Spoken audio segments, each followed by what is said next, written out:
neurogen brain balancing. Do you know anything about neurofeedback? I experienced it for the first time this week, and I did it because of an opportunity through a mutual friend, Kendra Maples. Remember her? We had her on the pod a few months back. She introduced me to our amazing guest that we're having on the pod today, and we're going to talk everything about neurogen brain balancing, what it is, how it is beneficial for you in achieving peak performance and all sorts of things, and also getting into the life of Audrey Schultz. Audrey, welcome to the podcast, SuccessFlow podcast. We're excited to have you on. I think I'm going to end up just sitting in a corner and listening to you and Phil go back and forth, but I'm excited for this conversation. How are you doing today? I am great, and I am super excited to talk about all of these topics because, flows and optimization and are all some of my favorite things, especially in the neurological realm, which is where I kind of play. But yeah, I am all about it. So very excited to be here. This is so awesome. I was so pumped after Steven gave me kind of a rundown of his experience with you. He didn't tell me a whole lot, so we're going to be talking, but I did do some digging and saw some previous interviews. And when we talk about, I love how in a lot of your material, or one of the interviews that I saw of you, you talked through, there's certain folks that are out truly trying to heal, and the amount of healing that can be done between our ears, which I was super skeptical about before starting going deep into this work, which I think you were too. But then you also have folks that are operating at, they consider themselves high performers, or things are going okay and they're just trying to take it to the next level. So you've got two different dynamics there in regard to, peak performance and biohacking optimization and just overall healing. But I'd like you to take kind of a step back and just give us an overview of your path toward this work. What were some of the problems you were kind of having yourself, and what kind of led you to Neurogen?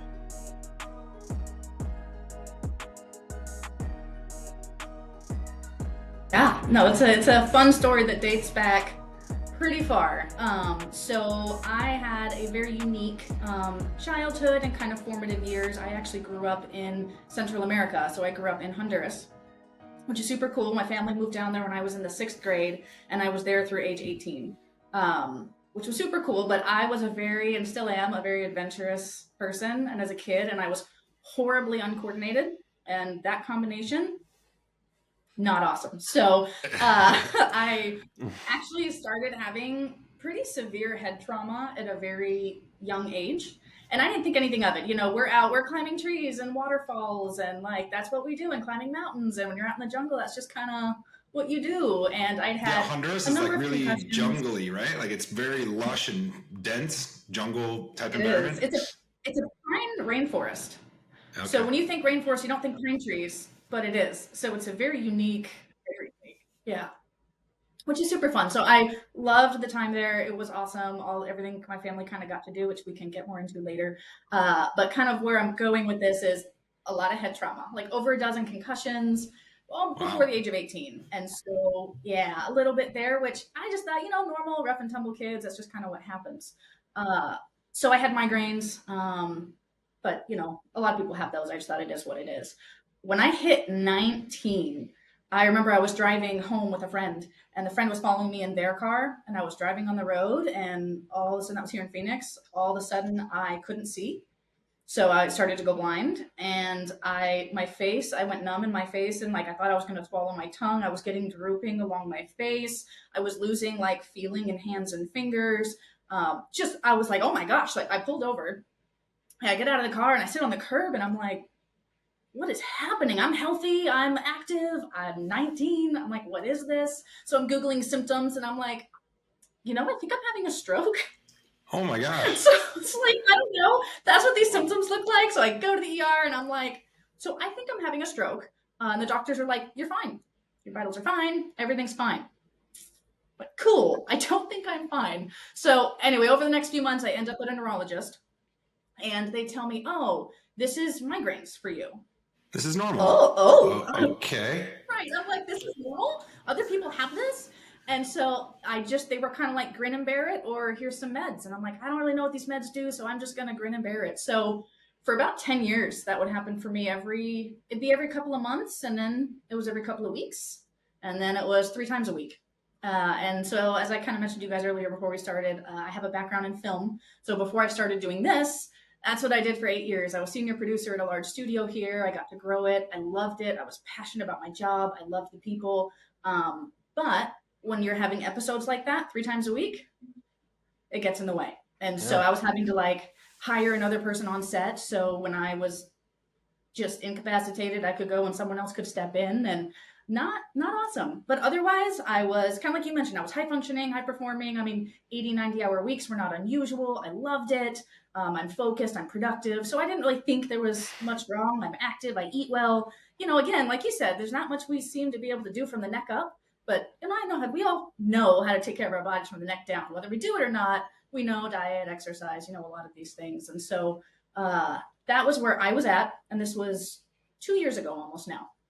So that's where I was having these episodes 3 times a week while I'm trying to perform at a very high level for my team. And, not the most fun thing ever. How long would these episodes last? Like when they would happen, were they out of the blue? Could you kind of anticipate it coming, or is it just like, bam, there it is, and then now I'm down for the count?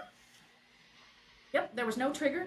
There was no seeming pattern or method. It would just hit me out of the blue. Sometimes it would happen during my sleep because I would wake up and I was like in the middle of one. Like, again, I'm blind. I can't Wow. I don't, it would just be like, oh, cool. I'm just going to hang here and wait this one out. But it was like an hour to an hour and a half, 60 to 90 minutes on average. Oh yeah. Wow. Yeah. Wow. No pain, which I was actually very grateful for. So I didn't get like the massive pain. I just couldn't see or speak or hear or, any of the other normal things. I was going to say, I'm sure you were going down the rabbit hole looking for solutions, and I was doing all the lifestyle things. Right. Yeah. I'm doing it. I'm like, what more could I do? Get my diet dialed in. I'm active. I sleep like a baby. I sleep 8 to 10 hours a night. I'm hydrated. Like, there was seemingly no reason. And I didn't really make the connection to the concussions, the head traumas. That was over a decade before. I didn't really make that connection, and neither did the neurologist. And it wasn't until later, after I started getting the brain balancing, that I went, oh, I think I have head trauma. So anyway, so that's where I was at. Again, high performer, doing all the right things. I was happy. Like, I loved my job. Just this thing was pretty constantly in my way. And my mom had sort of found this brain balancing thing, and I love her to death. She's a skeptic of everything. So she had to hear about it multiple times, even tried it herself and was still like, I'm not sure about this, but tried it for herself, had really incredible results. I have 9 siblings, so I'm one of 10. Wow. My family had, had 5 biologically, and they actually adopted a family of 4 and then 1 little guy. And so they're 10 now. And my siblings have had a lifetime of abuse, unfortunately, and neglect, and just a lot of difficulty that resulted in a lot of mental health crises in my family. And that's pretty normal. And so my mom found this as kind of her last resort. They tried the meds, they tried the therapies, they tried the special programs in school. So this was kind of her, like, if this doesn't do it, I don't know what else to do. So she took a risk, went on a limb, got this brain balancing thing, is traveling back through Phoenix. And she's like, hey, why don't you come sit in a chair? I'm going to, do something to your brain. What? Sure. Right. You're going to do what? She's like, don't worry about it. I'm your mom. Trust me. All right. And so I sit in the chair. First time, didn't really notice anything. Second time, didn't really notice anything. I was like, Mom, I think you wasted your money. I'm not sure about this. Third session, I think I got through all 3 in about a week. The next day, which this doesn't happen with everybody, I'm finding out, as I kind of do it. But I woke up the next day like a different person. The stress and anxiety from the job, which I loved, so I don't think I was using the words stress, anxiety, chronic just burnout and fatigue because I loved my job. I just maybe didn't notice, and it was gone. Like I had some major things happen that day that normally would have just put me in that like fix mode, put out the fire, almost in that kind of panic that we all know, that sympathetic system that ramps up and you just move through. Never ramped up. It never kicked in. I was calm. I was cool. I was collected for like 3 days. And then I went a week with no migraine. And then I went a month with no migraine. And it's been 2 years and I haven't had a single one. That's my wild. Sleep changed. It was. And it was like, oh, like this is what, again, we use these words, high performer and all these things that I kind of, you attach to yourselves. And I didn't realize that it was not healthy and that I was just in this mode that I think seems to be kind of an American thing, but especially in the professional world, the hustle, the grind, the go, go, go. And that's respected and it's admired and you're impressive when you do these things. But there's this whole other dark side of it, of what it does to you physiologically and mentally and other parts of your life. And I swear it just dissipated for me in one session like that. And I just went, you can feel like this? Like other people, is this normal? And then I started to wonder, maybe I'm not normal. And here I was thinking I was doing all these great things and it totally changed my life. So I quit my job 6 months later, which is insane. I loved that job and that career and that path for me. And I thought I was going to take that so far. And I said, I need to bring this to other people who are like me, who just realize, okay, maybe there's something that can change. And especially these high performers, it's like, if we can try to work away from the path of adrenal fatigue and exhaustion and just these patterns that we create over decades. I mean, I was doing that for 8 years and I started to now work and I had more access to my emotional capabilities and it was amazing. So I quit 6 months later and I was like, I'm doing this. So I went and got certified. I bought a machine, I brought it to Arizona and I'm like, we're doing this. So it's been just over a year now. And it's been amazing. I love it. I'm so happy with that choice and that I get to give this to people every day. I mean, the stuff I see in a day is unbelievable. And it's one of those things where you just wake up excited to see people and talk to people and do your thing. And that is so great for me. I love it. It is incredible. And I'm smiling because the timing is so perfect. Because this was a rather last minute schedule, but we just did an episode last week on VUCA and the environment that we currently find ourselves in with so much stimulus and things coming. There's so many unknowns and the effect is typically everything that you just described. There are a bunch of words for it, but it's burnout. And it is very American and there doesn't seem to be a slowdown in sight. And so you are providing a solution. For me, it was meditation and hypnosis along with a number of other things, going down a rabbit hole, because there's nothing more discouraging when you feel like you're doing all the right things. You kick the bad habits, you dial in the inputs and the consumption of what you're consuming, and you're still finding yourself in these states. It can be defeating. And so with you finding this and bringing it to other people, this is exactly what we're trying to throw out there as options outside of just pharmaceuticals or the traditional healthcare system.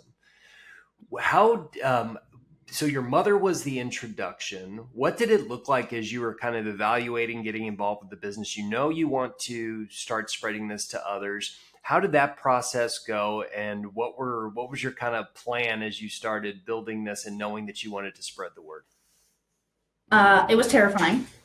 So for one, I think anyone who goes into entrepreneurship, especially when you've had a stable, great, consistent job for so long that you look at, I'm giving up all of that. And the experience that I, had in that industry, yeah, the soft skills are applicable, but, the knowledge of frame rates and equipment costs, and that's not relevant. And so there was a part of me that was very nervous of, I've never done this and I'm not a doctor. I'm not a psychologist. Am I even qualified to do this? And, I had to wrestle with that for a little while. And it took the 6 months that I sort of wrestled with myself until I realized like, I can do this. And I think that honestly, the balancing itself and me just getting my mind square is what enabled me to be able to do that. I think there's a part of us that thinks, oh, I could do it. But when it comes down to it, again, you're giving up that salary and are people going to want to do this?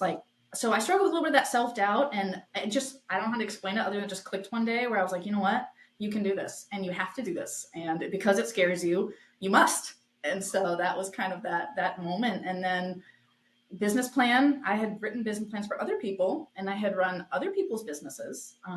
I had never had to sit down and be that kind of visionary, if you will, of going, what could this be? What should this be? How we do marketing? How does this all happen? And it was a few months of just nose to the paper and really looking at myself very hard and just deciding that I could do it, and then developing other habits in my life. Because again, I was active, but I didn't know anything about the brain and the nervous system. And so even I started listening to podcasts and neuroscientists and reading boring studies that have become one of my favorite things. And I absorbed so many of them. And I never thought I would say that. So it's been as I realized there's so many things I could be doing. So I started changing my routine and biohacking and cold plunging, meditating, morning sun, electrolytes, all these things that I was like, there's so many things you can do. And it changed my life. And it changed me 2 years ago, you wouldn't recognize.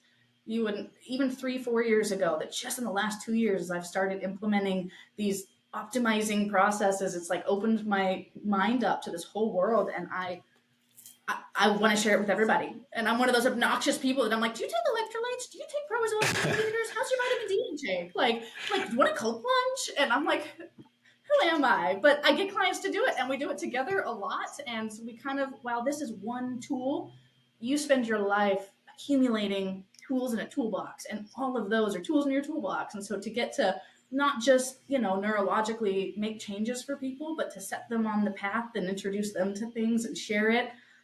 Yeah. So that 6 months was a lot of me learning and telling myself I could do it. And then once I started, I was like, oh, this is no big deal.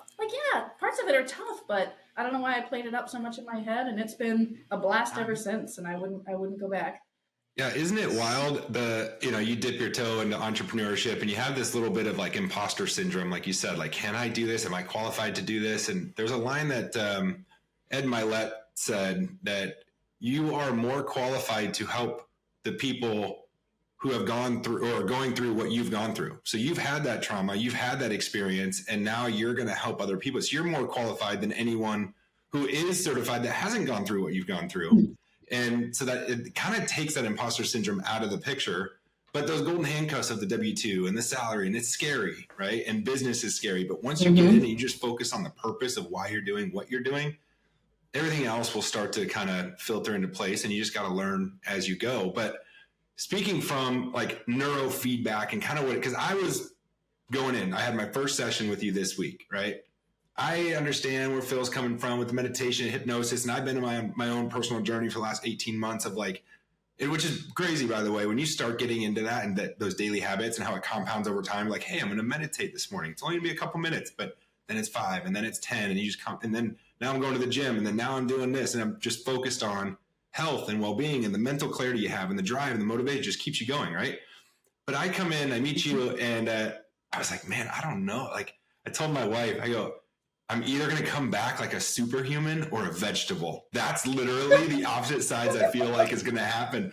And you were so calming. You're like, this is going to be great. And so I get in there and I kind of was like, okay, how's this going to go? But you don't feel anything. There's no, I'm thinking I'm going to get zapped and all these things, but it was really cool seeing the graphs and how things were spiking and how things were low. And, just how you explained everything was really helpful for someone like me, not coming in and not really fully understanding. So you definitely have learned a lot. Yeah. And you do help the people coming in understand what it is that you're trying to accomplish. And what's neat about it is someone coming in may not even know what potentially is wrong, or if it not really wrong, or disorder or anything. But this brain balancing, this system that you have, this product that you have, it finds the neural pathways on its own to figure out where you're firing at a high level and where you're firing at a low level. And are you balanced? So if it's too high, it brings it down. If it's too low, it brings it up, right? And so that's what the brain balancing is. And talking about high performance athletes and whatnot, you can see this Vikings helmet behind me. I'm a big Vikings fan. And if you watch the Netflix series last year, Quarterback, Kirk Cousins was the Minnesota Vikings quarterback. And there's a point in that series where he's talking about neurofeedback. He's been doing it for 10 years.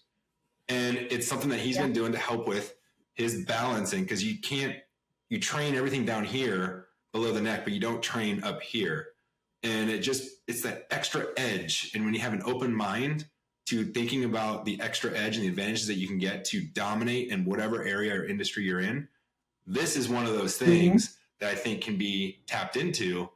And so it's really exciting to see. And so give me for someone like me who literally knew nothing a week ago, I've done like all this research now, and I've got Phil as my co-host here, and he tells me all these crazy things, and it's like, if Phil tells me, then I got to go find someone else to validate, and so then I find you, and then you validate. Yeah, don't trust me. Yeah, we don't trust him at all.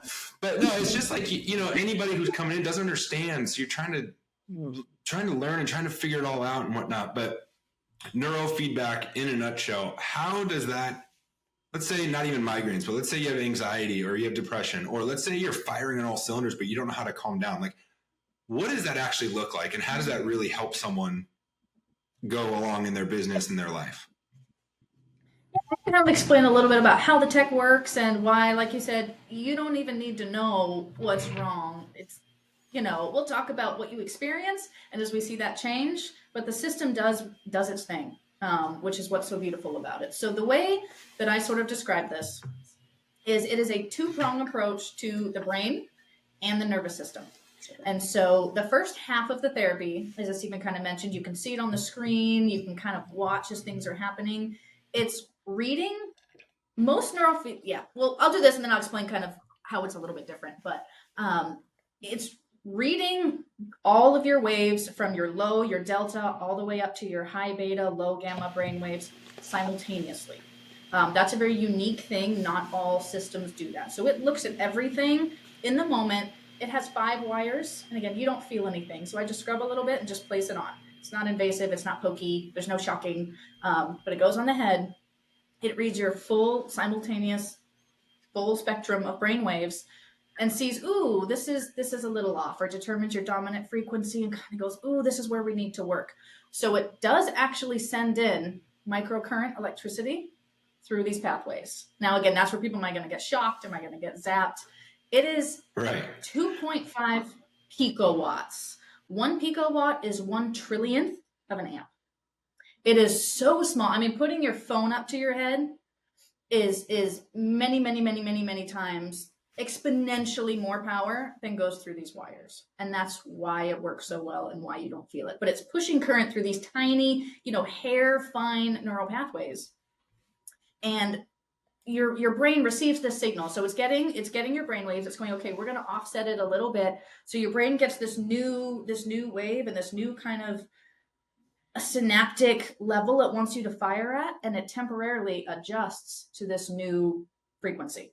So along, again, different areas of the brain, each one looks a little different, and it's adjusting to the person. It's actual feedback. So as it reads, ooh, this is how the brains adjust, it adjusts the next pulse based on your response. So it's fully customized to you. The session that one person gets will not be the session anyone else does. So it's feeding current through, and your brain is adjusting. Like you said, it's calming certain areas, it's boosting others, and it's doing that without me having to tell it, oh, we're working on ADHD or on, anxiety, whatever it is. It goes, ooh, there's an issue here. So that's the first half of the therapy. By the time you stand up out of the chair, your brain is already adapting to a new mode of operating electrically. And then the second half of the therapy, without giving someone a craniotomy and taking off their head and going, ooh, let's see what's in here, their a piece of their skull, you don't know. So this part's subjective, which is arguably the tricky part of this therapy. But even if you don't believe in it and you think, I've had people tell me this is voodoo and I don't know. I've had some folks come in from middle of nowhere and be like, I don't really think this is going to work and I don't believe in it. My wife dragged me here, right? It doesn't matter if you think that, it still works. And so the other half is, as we're pushing the current through these pathways, we're stimulating the cells because it's such a small amount of energy and sending a ripple in these areas of the brain that effectively turn the brain on itself and saying, hey, buddy, something you need to work on here. So your brain rushes blood to the area. That's our body's natural response. Rushes blood to the area and actually starts to work on these different areas, which is why, in my case, I used to wear glasses. That was the thing I forgot to mention, plus the migraines, is I just had so much trauma to mainly the back of my head that as my brain went, oh, I didn't realize this wasn't doing what it was supposed to do. And we're opening up all these pathways again. That's why I experienced those kind of results, is there was blood in those pathways now, and they started to work like they used to. And so that's kind of how it works. You don't feel anything. It takes about 15 minutes. We talk for 15, 20 minutes to check in. Quick. It takes about 15 minutes. Yeah. And you sit about like this, and we talk or put on music and just hang out, and then you're out. So it's that quick. And again, our brains are designed to do this. They know, our bodies know how to heal. You know, we're not designed to function on synthetic substances. I am a huge believer of that. Is there a time and a place for prescriptions and things? Absolutely. I also just don't think it's most time in most places. And so things like sleep Amen. and, you know, and it's such a, I did not realize, you hear about it, right? You hear the stats, you hear, oh, everyone's on whatever. And when I started doing this, you know, I've seen hundreds of clients. I've done over 1,100 sessions in a year. And you would not believe the amount and the percentage of people who are on lots of different medications and have no idea. They have no idea what these meds do. The doctor said it'll help me sleep. Do you know how it does that? Nope. Okay. So, and then we can kind of get into some of that stuff, but it's just to be able to encourage your brain and your body to do what it knows how to do is just so exciting in a way that you sit in a chair for 15. It's the easiest thing you do all day, and it's awesome. If we can get our neurobiology working for us, not against us, that's where the magic happens. And sit in a similar boat. I'm from Missouri, from the Show Me State. We are skeptics until we see the evidence for ourselves. And working with Dom, who's a friend of the pod and has been on with hypnosis, I have seen in real time skeptics with physical ailments have immediate healing on the spot with lighter symptoms, and then over the course of weeks, completely heal and have symptoms completely removed. And it all comes back down to creating a space to balance out the brain hemispheres to get your body working exactly how it's supposed to, which is exactly what you're getting at. And while doing my research, you had a client with a very serious ailment, fungal meningitis, I think it was. And you did 15 straight sessions with her over the course of a week, and she was in a really rough state. Can you tell us about that specific use case and case study? This is hands down, I think, the wildest thing I've seen.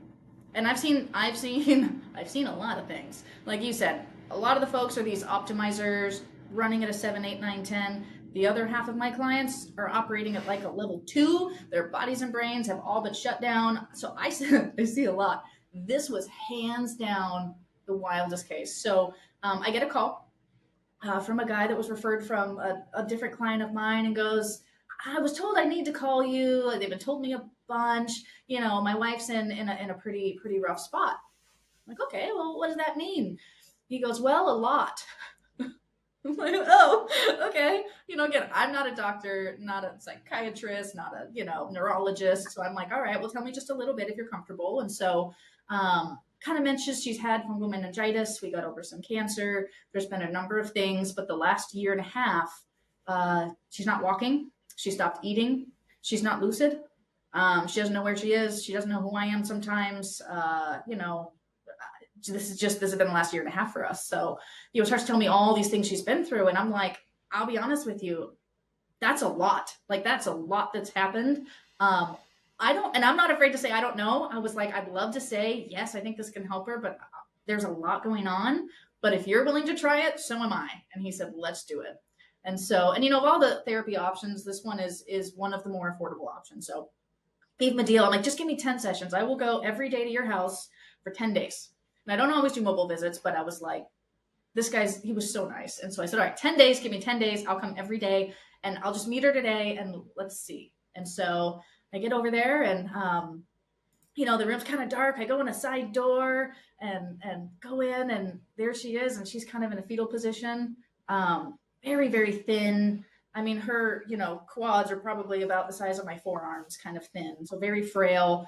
Had no idea who I was. Couldn't keep a conversation, couldn't make eye contact, had trouble speaking. I looked at her and I was like, I don't know. She doesn't look like she has long. Like in my head, I'm like, I don't think she has long. Again, she's not there. Like you look at her eyes and it's very strange. I've never really experienced that to that level before. And she's fairly young. So I'm like, okay. So I did the first session. I had to restart my machine 3 times. I've never had my machine glitch or have an error. I thought maybe it was me. So I'm changing out my equipment. I'm restarting the machine. I'm like, this looks wrong. like looks wrong. And it was just her brain. Looks like it had been physically turned off. The electrical thing would just stop. It would just stop. If she moved, the whole thing would just freeze out. It didn't make any sense. Like her brainwaves weren't even on the charts. It was like, man, I don't know what this is going to do, but I'm going to do it for 10 days. And so about I think it was day 4. So I started on a Wednesday and I saw her on Saturday, and I went to go up to the side door, and there's an in-home nurse, and she goes, come through the front. Okay. So I went through the front, went to this little kind of waiting room spot, and I kid you not, she comes out walking, fully dressed, makeup, hair done. Again, I had just kind of seen That's it in the crazy. position. She's shuffling and she's snapping. Now, granted, they are baby steps.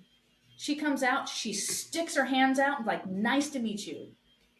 It's like, I'm actually like meeting you. She didn't remember me. She had, like, again, she was not. She had no recollection.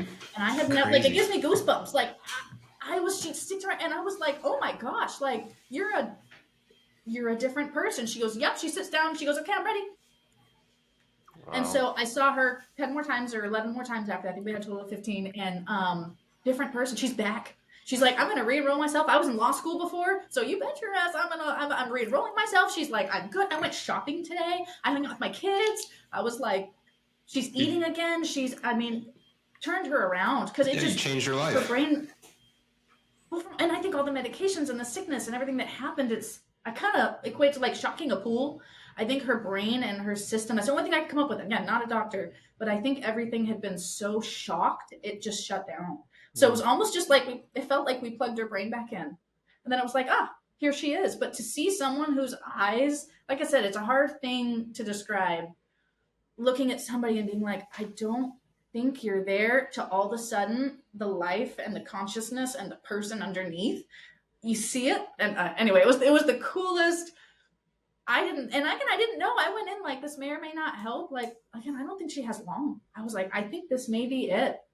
And the client who referred her called me 2 days later crying. It's like, I just saw her. It's my friend again. And like, she was so excited. So they're all crying. It was the coolest, like, okay. And now your brain's back on track, and keep going and do all of your other tools and your other therapies and all the things you know how to do, and like, go. And so it was the coolest thing. That's so cool. Like, I just get goosebumps, and that was when I was like, this is what I meant to do, and I'm going to do this for a very long time. So it was just super cool. That's awesome. Yeah, you definitely changed your life. And so that's obviously a big health blockage and things going on there. When you think about diet and perhaps alcoholism or drugs or things that we're doing self-inflicted, not out of our control, it's in our control, but we're blocking those neural pathways.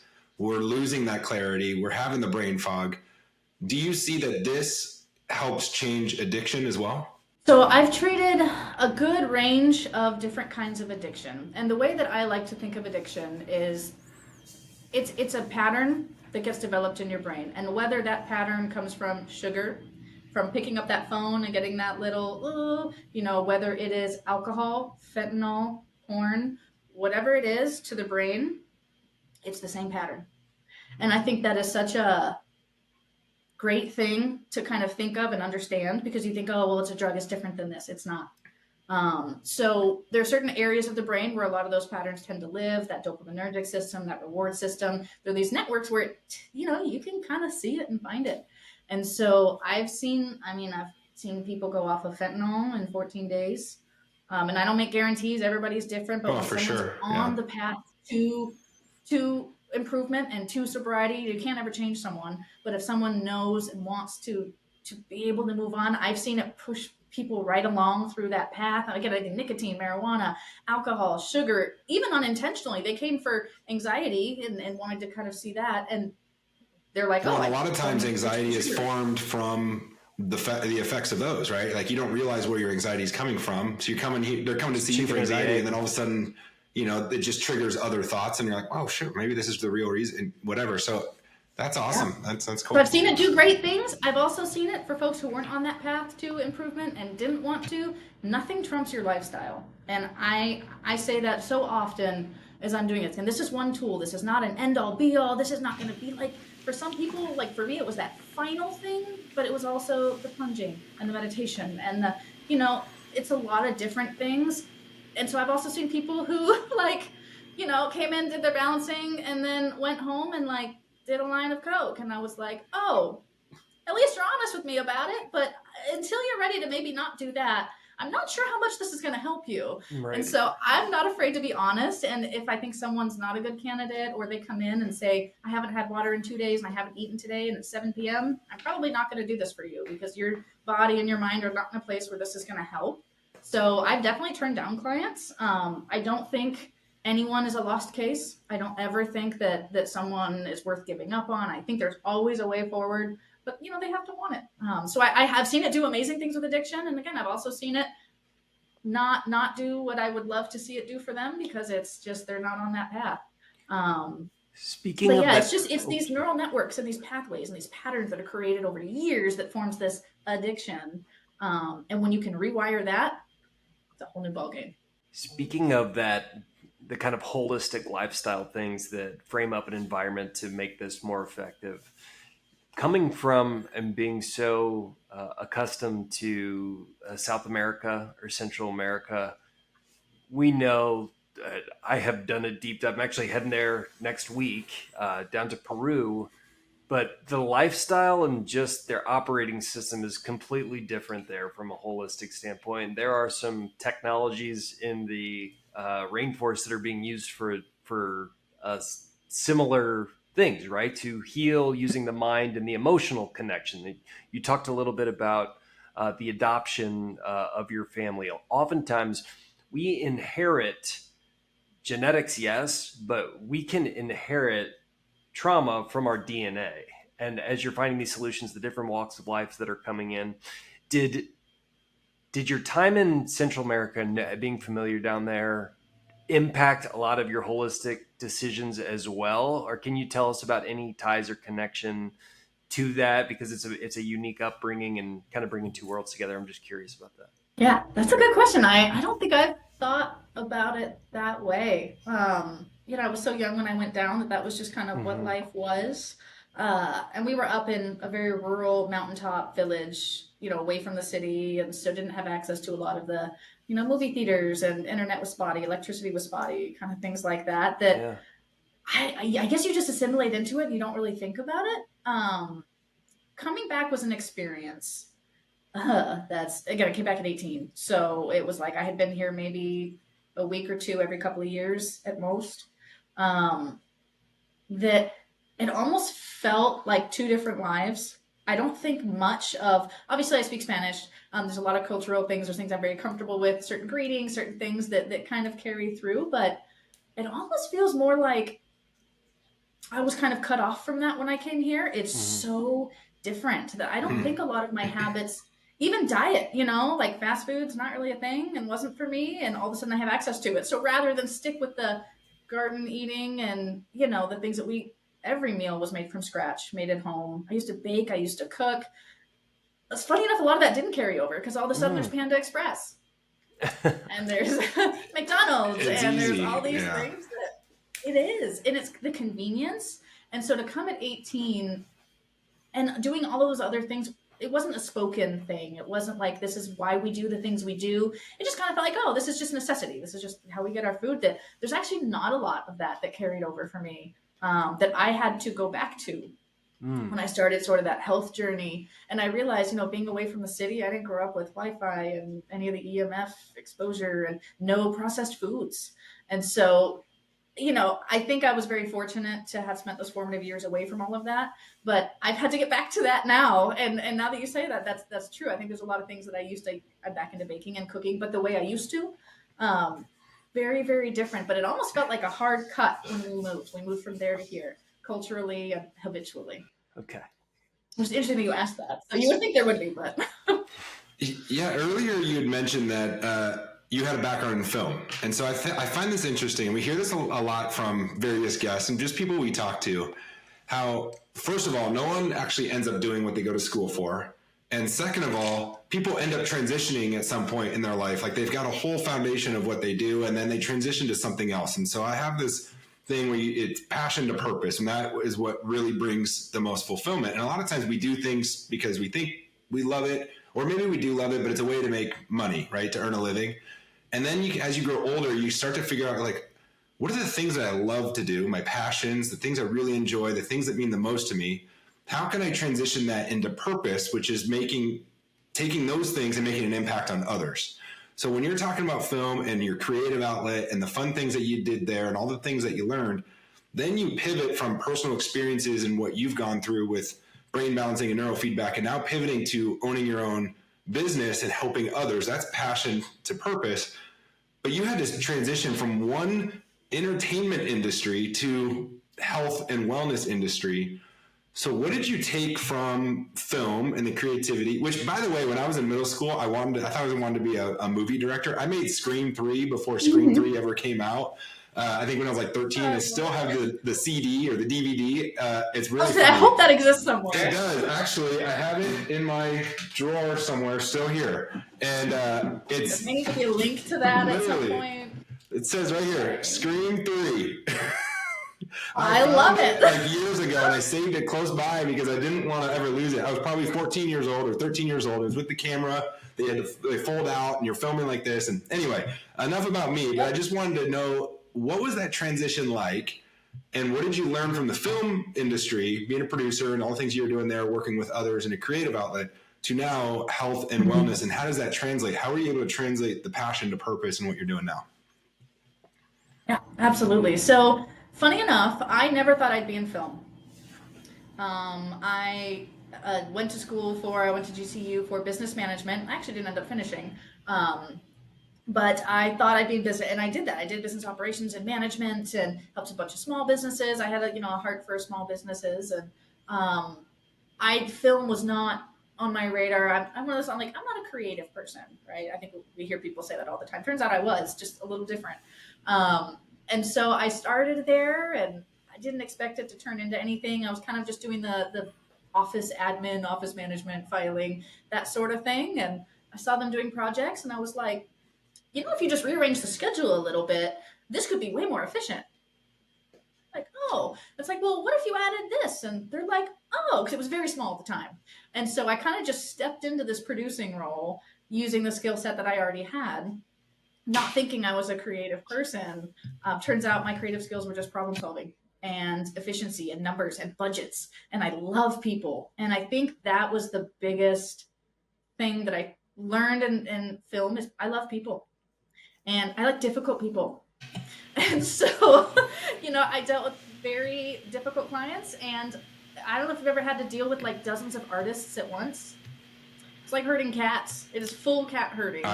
They want to work at 2 a.m. Yeah, and they want to edit a certain way. And I've learned how to deal with these different personality types. And I became absolutely obsessive about the DISC personality assessment. Oh, yeah. And it turns out, especially in film, you can peg in every department, whether it's 3D and VR visualization or editing, your DPs, right? Your directors, your actors, you never put anybody in a box, right? But all of their personalities, all of the exceptional ones, fit these profiles. And so as I started to learn that, I learned how to identify what motivates people. Because artists, they're in it for heart and passion. They would, half of them work for free. It's absurd. They take everything very personal. They take their work personal. They take their feedback personal. And so I learned how to navigate that. And so, from the old school, kind of your old school guys that have been doing this a long time, to the little ASU graduates that are, first-time editors, and learning how to encourage, inspire, bring them along, get them to work hard and work often is a challenge.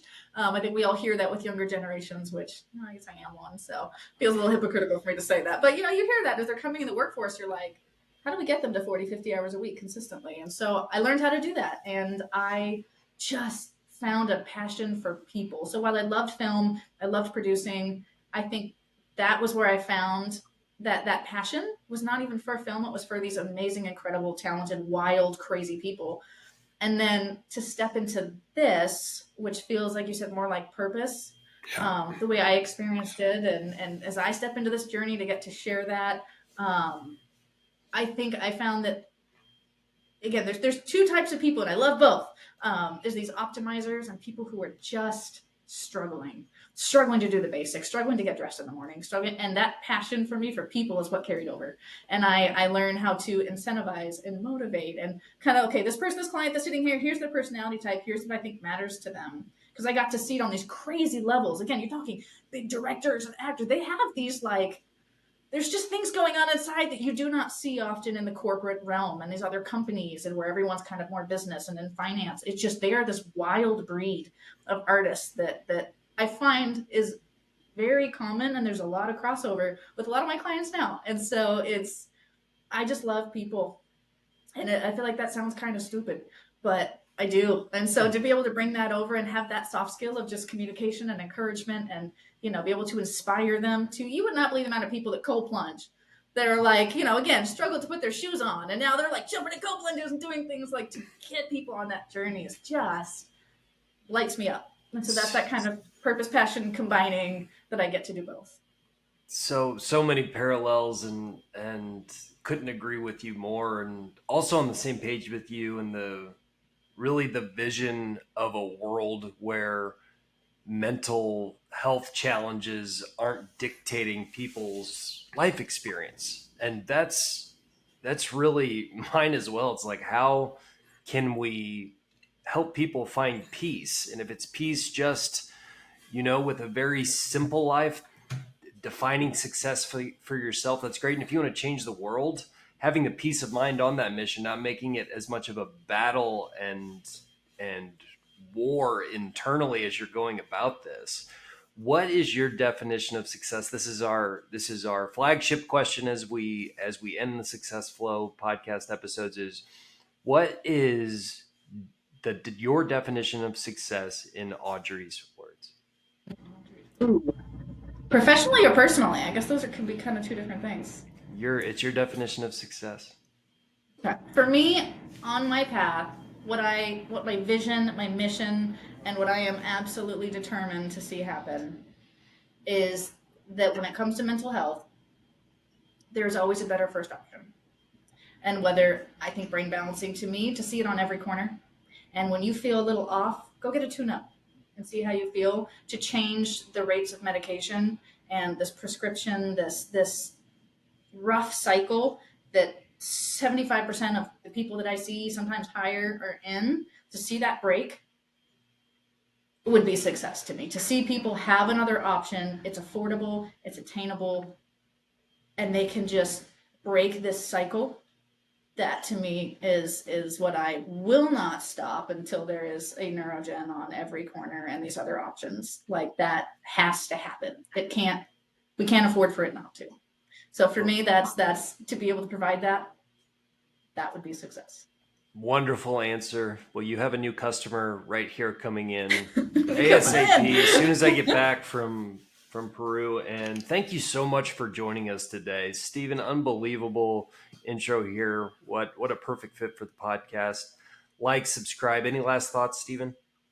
No, it's evident you're very passionate and you believe in everything that you're doing. And that's honestly the first step in being an entrepreneur and having that drive and continuing the growth of everything that you want. But what I loved hearing the most out of all of it is it's not about you. It's the impact you're making on others. And that's what's going to make you the most successful. So I'm very happy for you. Glad we met, and I'll be back for my brain balancing as well. Thank you so much, Audrey. We'll link to all of your good stuff in the show notes. Is there anywhere else folks should find you, or do you want to give a shout out to any links or Yeah, I mean, so Neurogen is all over the country. We're not in every state, but there are a lot, especially East and West Coast, that if you look around, there may very well be someone right in your own city. You don't necessarily have to be in Arizona, but if you are, come see me. I would absolutely love to see you. But yeah, just anywhere, Neurogen, brain balancing, look those three up. And if you want to try it, I always say that it will be worth every minute of your time. Other than that, no. Thanks, Audrey. We'll be back at you next week.